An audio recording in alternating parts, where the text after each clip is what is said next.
Good morning, students. We have started the growth of nationalism, the French revolutions. We have completed second points, 2 points. Now we are going to turn towards the third point, that is the rise of the middle class, and that the spread of industrial revolution led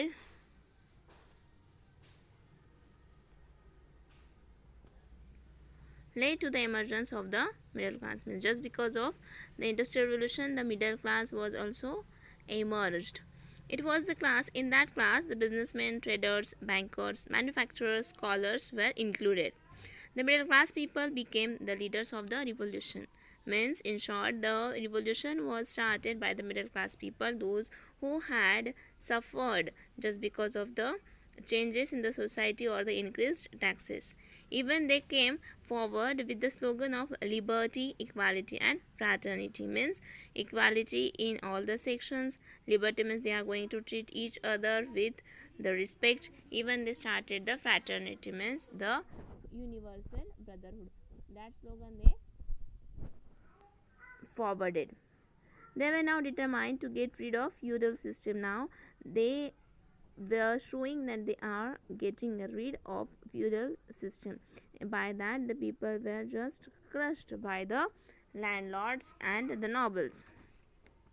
They realized that as long as the feudal system prevails, the French society had no chance of moving forward on the road to prosperity and plenty. They realized by getting education, or the middle class people were getting education, and by that they realized that they if they would follow the feudal system at that time, there would be no chance for them to come forward or to move forward. And that's why they came on the road and to ask for their demands, to ask for their rights, as the feudal barriers were a serious obstruction to the growth of industrial capitalism.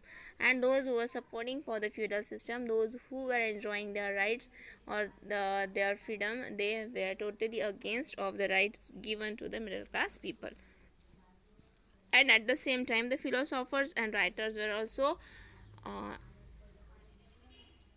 awaken the society by their writing, like thinkers like Montesquieu, Rousseau, Voltaire and Locke. They were just exposing the evils prevailing in the system. Whatever governance was there in the society, they were showing the evils of that people by their writing or by their thinkings.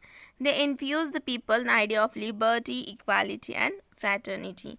They inculcated the thinking of equality, fraternity and liberty among the people. Montesquieu wrote a book, The Spirit of Law, named as The Spirit of Law. By that he proposed a division of power within the government between the legislative, executive and judiciary. That we can see.